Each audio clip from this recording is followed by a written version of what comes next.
The one thing we were fortunate enough to do is kind of get a little better each year, and our stable, as our stable grew. I think it was in '98 that we won our first training title here.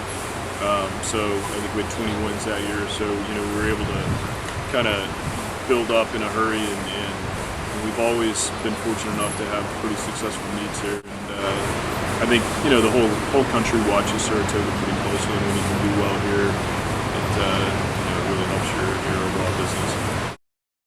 We've been really fortunate over the years to have some big wins. If you're just talking about Saratoga, a couple of the wins that really stand out in my mind came in the Whitney Handicap when Left Bank won.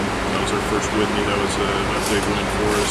Thought Lawyer Ron, when he set a track record in the Whitney, was also very fun. Dry martini, and here's Lawyer Ron, who storms to the lead just inside the 8th pole, kicks clear, and kicks clear in a big... Goes without saying that the Flower Alley winning the Travers, our first Travers, was great. And Stay Thirsty winning the Travers. So that those stand out. But we've been so fortunate over the years to have quite a few of them.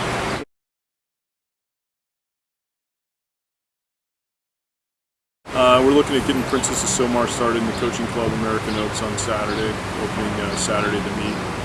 She's training really well. We purposely freshened her up after the Kentucky Oaks and have been focused on this race since then. So we're excited about the way she's coming into it.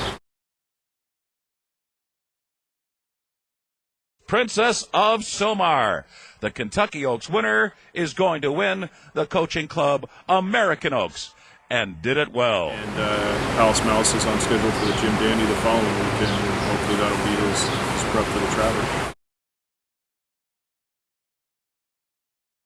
Coming down to the finish, it will be Palace Malice and Mike Smith to win the Jim Dandy by a length.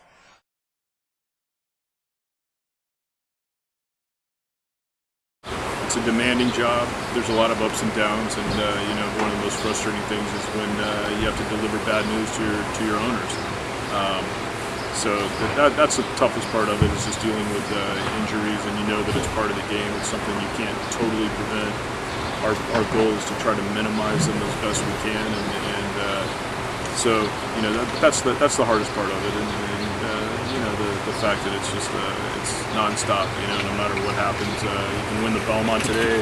Tomorrow morning you got to start over again and point for the next one. So there's sort of what have you done for me lately? Yeah, you very seldomly get to that end road where like, okay, championship season's over. Right. We won it. Now we can rest for the next 3 months.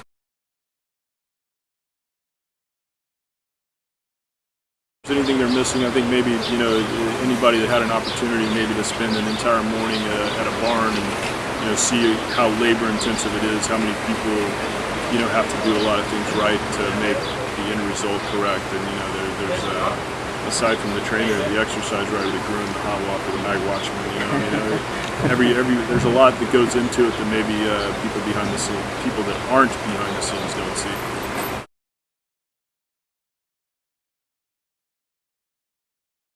I think people misjudge me a little bit and don't maybe think I'm really serious all the time. I don't have much of a sense of humor, and once you get to know me, I'm probably not as much like that as people think. I try to behave professionally, but also have a different side as well.